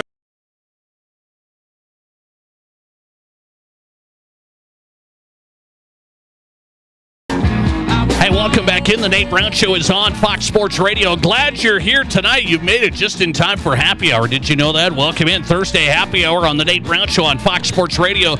Brought to you by the Skybox. Your home for the Stanley Cup playoffs tonight, Game 4. You got NBA Finals tomorrow, Game 4. It's at the Skybox downtown, right above the Firehouse, Main Street, Rapid City. Rob Kagron's live in studio. That's what happy hour is all about. Rob Kagron, are we ready to go here tonight? I'm going to serve this up for you. We've had this national sports media frenzy on watching what happens at mini camps this week. Let's see what Shedeur Sanders does. Let's see what J.J. McCarthy does. And J.J. McCarthy for the Vikings threw a couple of interceptions, and they were back-to-back, threw some interceptions, and we can now say we're worried about J.J. McCarthy. So aren't you so worried? This is just perfect for you. Well, I mean, I'm overall worried about J.J. McCarthy and how effective he will be in the NFL as a quarterback. I'm not sure that a few rough days or some rough patches in a mini camp would get me worried. Okay, so you're not going to go that far. No, because honestly, in mini camp, a lot of this is about bonding, timing with players. Guy hasn't played football in what, like 9 months now? 10 months? Yeah. Right, so it's going to take him some time to get back into a rhythm. I'm still concerned. I would be selling J.J. McCarthy if he were a stock. You're selling him? I would sell him for pennies on the dollar, Why? to be quite honest, because I've never been a believer from the beginning. I don't think he is I don't think he's that guy. I don't think he's a generational quarterback. I don't think he's a first-round pick. I never did. I didn't love what I saw from him at Michigan. I thought he was a game manager there. It wasn't like he had the most amazing arm in the world. But minicamp wouldn't put me over the edge to say, oh, we should be sounding the alarms right now. Okay, Colin Cowherd's going to be on this. I can just tell. You know how Colin Cowherd, he's going to be on this thing. So when J.J. McCarthy has a bad game here or there, Colin's going to light him up. Mark my words, he's going to light this up. I don't know what the story is there. And then you're going to come on Thursdays, and you're going to do the same thing. I can just serve this up already. So we're trying to set the guy up for the ultra microscope. What is this? Why do we want an ultra microscope on this guy? Well, you drafted him in the first round, right? You let your other quarterback go at that point, right? And then you brought in another guy. Which you didn't like. You didn't like Sam Darnold. I didn't like him at all. He certainly played well. There's no doubt about that. And now you let him walk because you want McCarthy to have the opportunity to start. All in the meantime, you've been flirting with quarterbacks throughout the whole free agency process. So there is something. Maybe. There's got to be some truth to those rumors. I think we do. Those things don't get out nowadays unless somebody wants them to get out. I think that's fair, right? Maybe not flirting with as many as they've been reported to, but they certainly have, right? There have been some serious discussions whether we should bring in another guy. And I think that's a fair discussion for a rookie quarterback who hasn't played football in a year and a half. So here's what I'm hearing. We're going to hold J.J. McCarthy to an unbelievable standard that we don't hold any other rookies to. We don't. We just, hey, let's wait and see. We didn't hold Bo Nix to this. Bo Nix didn't start out guns a-blazing. He hit his stride about after 6-7 weeks. We don't hold the rookies. Oh, you got to give them time. They're rookies. We're going to hold him to a standard because he's got good players around him. So we're going to set J.J. McCarthy up. He's going to have to be perfect. I don't think he's going to have to be perfect, Nate, but Bo Nix came into a situation in Denver where they haven't had a quarterback. And I know Russ played one good year under your pal Sparky, Sean Payton. But let's be fair. The Denver quarterback situation has been a mess for a long time. So I think you give a little bit of patience in that situation. For better or worse, you had Kirk Cousins, who did win, right? He did the Vikings fans didn't love him. But he was a winner. He was a winner. Then you went to Sam Darnold. As much as I poo-poo Sam Darnold, he was a winner last year. So, yeah, he's going to be held to an expectation because the organization made a conscious decision to not bring in a vet to give him some time to grow. He's going to start week 1. I think you and I agree with that. Oh, for sure. So, yeah, we're going to do they have to win? No, but he has to look decent, right? I don't think... Oh, they're going to... I think JJ is set up for failure. They're going to have to win. He's at his center today. His center said today, this team's the most talented team I've ever been on, top to bottom, and the guy's been in the league for 9 years. He's saying, this is the best team I've ever been on. I'm going, well, what are you doing? Well, don't you think this is a win-now team when you think about the offensive talent that they have? But let's serve it up. I mean, this is the Vikings. Let's not. We're going to serve up the Vikings as all of a sudden the 90s Dallas Cowboys here? I mean, they have a lot of offensive talent. I think there is going to be an expectation we have to win now while JJ's on a rookie contract. I don't think Super Bowl or bust or anything, but if you won 13 with Darnold last year, right? Don't you think JJ has to win 9? Doesn't he have to go over 500? He's going to have to. I mean, you're going to just absolutely destroy him. Colin Cowherd's going to just absolutely blitz him. I'm going to stick up for the Vikings, but I do think, I've said they should have taken Aaron Rodgers, but then I watched him at minicamp, and boy, he's shuffling like me after a weightlifting session my day. I mean, he's not very quick. Not very quick. Not anymore, nope. So I still think they should have went Aaron. That's what you say too, right? Absolutely. I mean, you give Aaron is a bridge for a year, right? And with that talent around him, you could win. You could really go deep into the playoffs with Rodgers. If Rodgers stays healthy, why wouldn't, with all those guys he could throw to, absolutely you could win. And it allows McCarthy another opportunity to sit behind. And that's why I don't want to be unfair to McCarthy. Even though I think the Vikings made a mistake, I don't think we should rush to be so critical when it comes to September here. And everybody's just going to destroy this guy. The Vikings have set him up.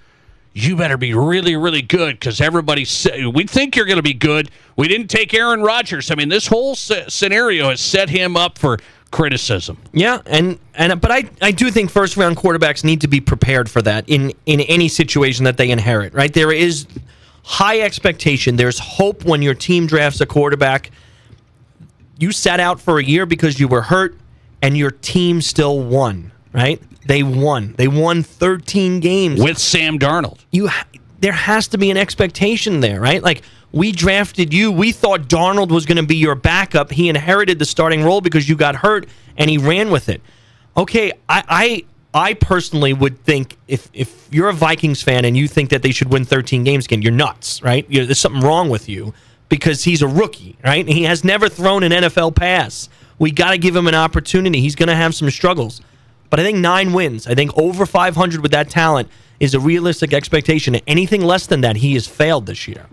It is Thursday Happy Hour with Rob Kegron live in studio. Glad to have you on board Fox Sports Radio, the Nate Brown Show. Speaking of the Vikings, he's got Kevin O'Connell. He just accepted his Coach of the Year award officially. He got Coach of the Year because he coached your guy Sam Darnold to the playoffs and the whole thing. So he got Coach of the Year. I'm going to play a little game with you, Rob. Yeah. I'm going to play a little Kevin O'Connell game. I'm going to say a coach's name, and you're going to tell me if Kevin O'Connell is better than that coach, even right now, or if, no, this coach is still better. Essentially, it's my question of the day. Is Kevin O'Connell already one of the top-tier coaches in the NFL? Play the little Kevin O'Connell game next. This is South Dakota's Sports Talk. There's nothing like it. Not for hundreds of miles in any direction. A gathering space for all kinds of people from all kinds of backgrounds. To share, to revel, to stand together and celebrate life's greatest moments.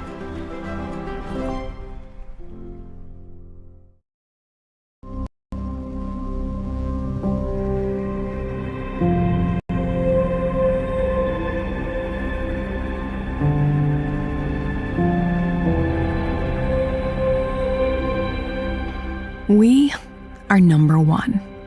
So you can always be their number one. Black Hills Surgical Hospital and Black Hills Orthopedic and Spine Center. The number one hospital in the nation for major orthopedic surgery. Your home deserves a better hello. Swing into summer with a brand new entry or patio door.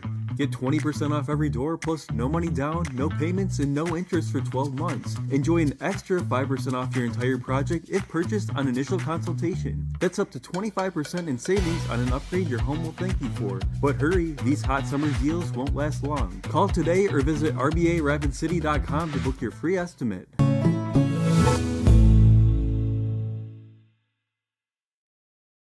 What do you call a place that's one of Deadwood's largest casinos, but is it really a casino? Because you can't decide, should I play or eat or wait, there's a liquor-infused ice cream bar? I mean, you're playing craps one minute and the next you're looking at a charcuterie board? What even is that? Never mind the gunfight outside, you don't have time for that. You've got espressos to down and games to bet on and a pub with 48 whiskeys? What do you even call a place like that?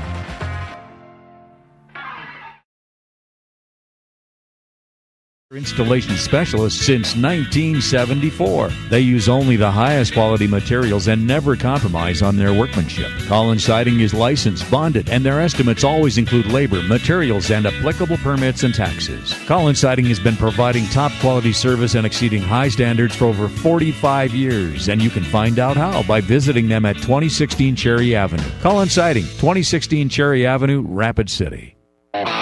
May was a busy month at Spearfish GMC Cadillac, and when the dust settled, we were left with a surplus of super clean and locally sourced pre-owned vehicles. Trucks, cars, vans, SUVs, and certified pre-owned. Shop all makes and all models, and all priced below market for unbeatable value.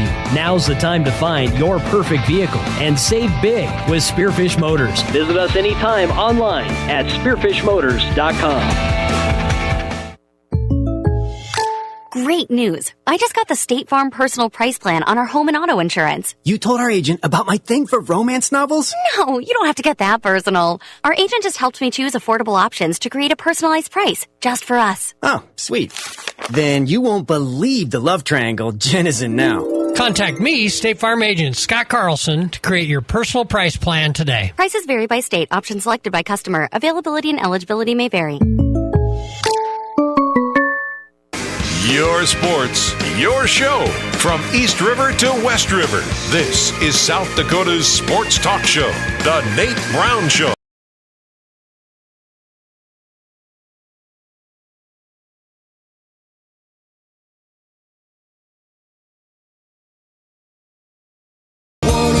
Welcome back in. The Nate Brown Show is on tonight, Thursday edition. It is happy hour right now with Rob Kegron live in studio, presented by the Skybox, Rapid City's #1 place for sports, firehouse beers, burgers, nachos, and more. The Skybox.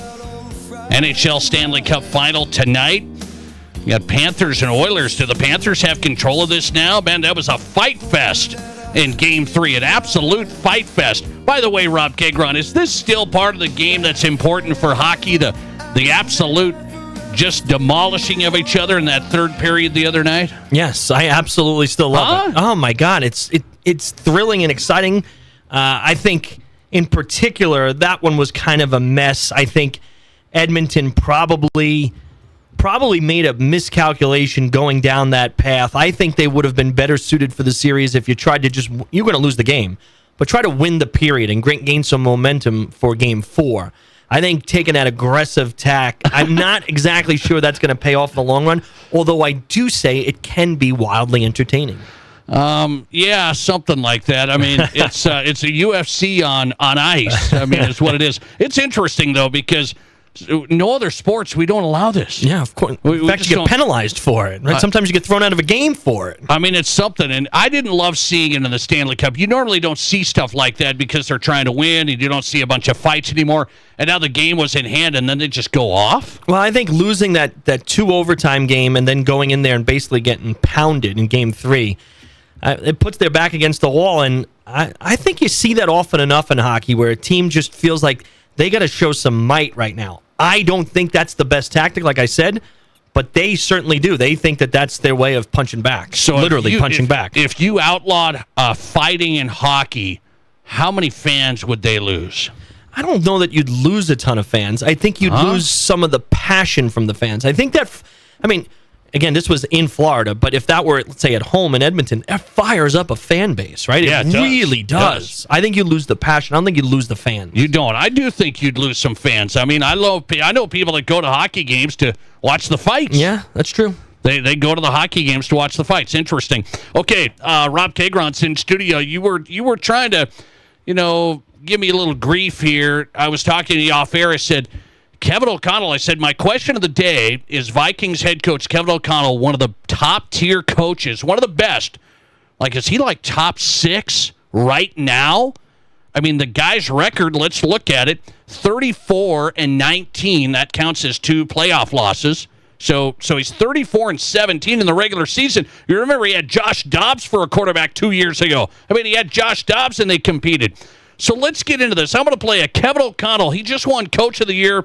He got his award today. It's minicamp wound down there in the Twin Cities. Is Kevin O'Connell a better coach than these guys? Let's do this. I'm going to have Rob Kegron. You're just going to give me the answer. Every coach I mention. Is Kevin O'Connell better than Pete Carroll? Pete Carroll. Wow, that's a good one. Carroll has had so much of a sustained success over the years.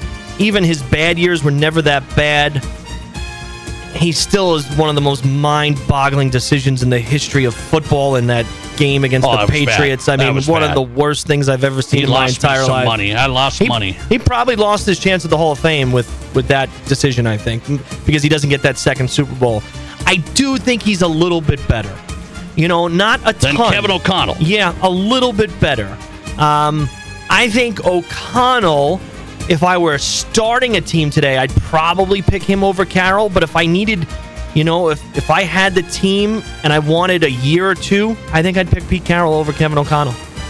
Well, He's had a sustained success. Let's check in with you when the Raiders are 5-12. Okay. Yeah, they get Geno Smith, and Geno's a serviceable quarterback. I think that's an 8-win team. I think let's say this: Pete Carroll's better than anything the Raiders have seen in the head coaching position in. That's not saying much. Gruden, but that's okay. I'm going to give that one to you. Is Pete Carroll a little bit better than Kevin O'Connell? I'm going to give Pete Carroll the longevity. That Seattle run was impressive. Very impressive. That Seattle one was impressive. Is Kevin O'Connell better than John Harbaugh? John Harbaugh. No, not even close. I mean, the guy, you want to talk about sustained success? Sustained success, like making the playoffs almost every single year, winning a Super Bowl. The one Super Bowl, that's all right. All right, but he won one, right? The Ravens, I remember John choking a lot. I remember the Ravens choking a lot. They also have won a lot of playoff games under John Harbaugh. They've lost plenty too, but that's because he makes it every single year. John Harbaugh is on a different level than Kevin O'Connell. Oh, John Harbaugh's on a different level. So Kevin O'Connell's not top tier with John Harbaugh. He is not. He's not on the same level. Is Kevin O'Connell better than Matt LaFleur? It's a trickier one. I would have to say that LaFleur is a little bit better. Same kind of premise. You know, I think they probably have very similar win-loss records. If I'm just guessing similar, there. Very similar percentage, yes. Okay. He's obviously had some success. You know, done a little bit in the playoffs, not a whole lot. I think they're pretty close. I think you could argue those two are even. Kevin's better than I think Kevin's better. Well, Matt LaFleur would win games with Josh Dobbs? Come on. He's underperformed. He underperformed last year. Didn't LaFleur win a couple games last year with who was their quarterback those first couple games? It was an old Tennessee quarterback who kind of went into oblivion afterwards again. But I think they went 2-2. Yeah, but I'm just saying last year he had Jordan. I mean, they went from a nice run to regressing last year. A little bit. I think they're very similar coaches. I don't know that one is better than the other yet. So you're okay. Now here's a good one. This is a good one. Is Kevin O'Connell better than Nick Sirianni? No, not in a million, trillion, billion years. Oh my gosh! And I did that opposite. It should have been a million, billion, trillion years. Let me read this here. You're telling me Nick Sirianni would jump into Minnesota with Sam Darnold and go 14-3? You're telling me that's what would happen with Nick Sirianni? Is that how we're defining it? Is that how we're defining who's a better coach? Yeah. No, he's not a quarterback coach, Nate. He's the head coach of a football team. Hey, all he does is yell around. He yells around. I think we could overvalue Nick Sirianni, correct? He's got the best players. He's got the best O-line. He's got great players, skill guys. I mean, give me a break. How many quarterbacks in the league are better than Hurts? A number. There are a number of them. Would Kevin O'Connell have won with the Eagles? Of course. I don't know that. We haven't seen it. He's been to, let's see, 2 playoff games, correct? One against my Giants, lost to Daniel Jones, who's basically out of the league now. I don't think. And then he lost this year. Let's be careful on the intellectual, on the scheme, on the culture. Kevin O'Connell is above Nick Sirianni. Nick Sirianni is a Super Bowl winner. He's landed into Philly with the best roster. He had Saquon Oh my Barkley. God! You know this. So then let's just have AI run the teams from now on. If they have all the talent, AI can coach them. They won't need to do anything. You're telling me that doesn't have a level of organization, preparation, motivation? All those things aren't responsibility of a head coach? That's fine, but I'm telling you, Philadelphia had the best team by far. The best team doesn't always win.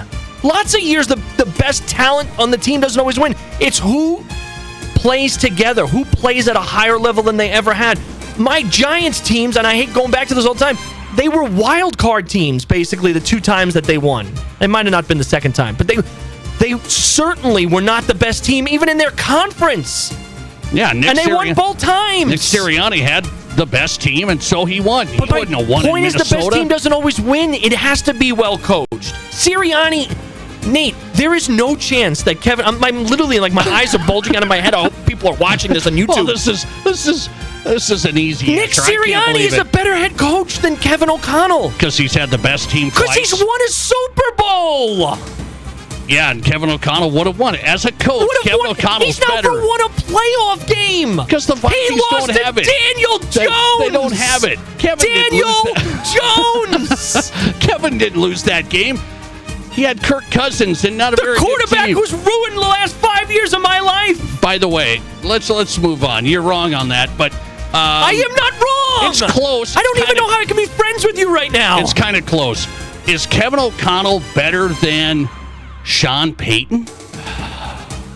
Sean Payton. Now, you say it's important to win Super Bowls, right?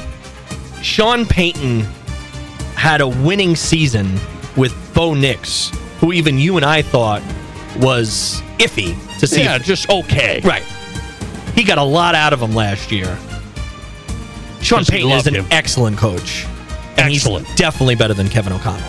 Okay, I'm putting Sean Payton in there. Last one. I mean, of course, Andy Reid's better. Sean McVay's better. How about this one? Kyle Shanahan.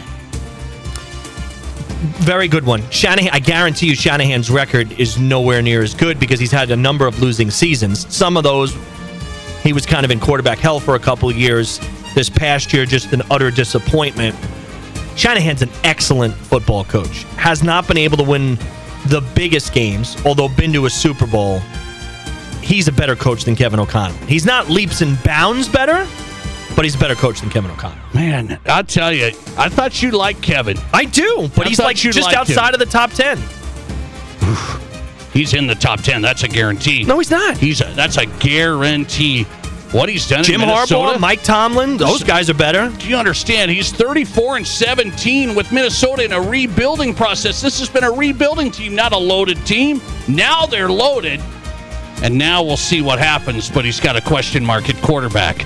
So just remember, Sirianni had the best team. He's not the best coach. I didn't say Sirianni was the best coach. You made it sound like he's a Hall of Famer. He's not a Hall of Famer yet, but, I mean, it's Andy Reid, Sean McVay, and then a second, because I think those are the only two on that top tier. And then it's a lower tier, a second tier, and it's people like Sirianni, Mike Tomlin, John Harbaugh. Tomlin's in there. John Harbaugh. How about Dan Campbell? How about Dan Campbell? Better than Kevin O'Connell. What? I mean, he won in Detroit. I'm coming across the... We'll be right back. This is the Nate Brown Show. There's nothing like it. Not for hundreds of miles in any direction. A gathering space for all kinds of people from all kinds of backgrounds. To share, to revel, to stand together and celebrate life's greatest moments.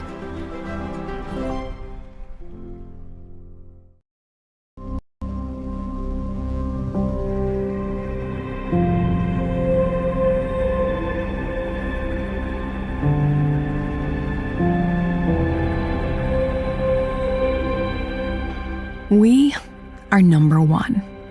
So you can always be their number one. Black Hills Surgical Hospital and Black Hills Orthopedic and Spine Center. The number one hospital in the nation for major orthopedic surgery. Your home deserves a better hello. Swing into summer with a brand new entry or patio door. Get 20% off every door plus no money down, no payments, and no interest for 12 months. Enjoy an extra 5% off your entire project if purchased on initial consultation. That's up to 25% in savings on an upgrade your home will thank you for. But hurry, these hot summer deals won't last long. Call today or visit RBARapidCity.com to book your free estimate.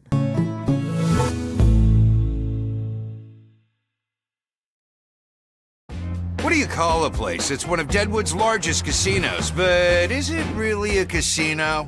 Because you can't decide, should I play or eat or wait? There's a liquor-infused ice cream bar? I mean, you're playing craps one minute, and the next you're looking at a charcuterie board? What even is that? Never mind the gunfight outside, you don't have time for that. You've got espressos to down and games to bet on and a pub with 48 whiskeys?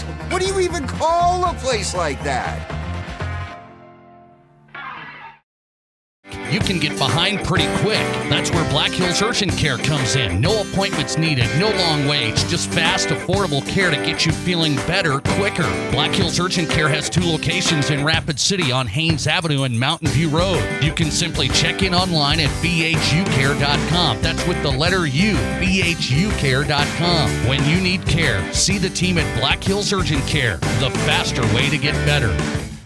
Hi, I'm Bill at Wire for USA. If you're looking for internet, TV, security systems, or cell booster systems, why would you look at a company that only gives you one choice for each of these systems? Wire for USA offers it all. Viasat, Hughes, CenturyLink, Dish TV, DirecTV, Wilson Cell Booster Systems, and now Starlink and EchoStar Internet Systems. Starlink and EchoStar are the newest, the fastest, and the strongest satellite internet made. No limit, no contract. Wire for USA has it. Call 605-341-5361. Whatever your home or business needs are, call Wire for USA for the products and the service. You don't need training wheels with our system. Connect to the future with Wire for USA at 605-341-5361. We are hometown, we are South Dakota, and we do appreciate your business. 605-341-5361. See us at our new location, 710 North La Crosse Street in Rapid City. This is The Nate Brown Show, also streaming live on YouTube. Subscribe to The Nate Brown Show on YouTube.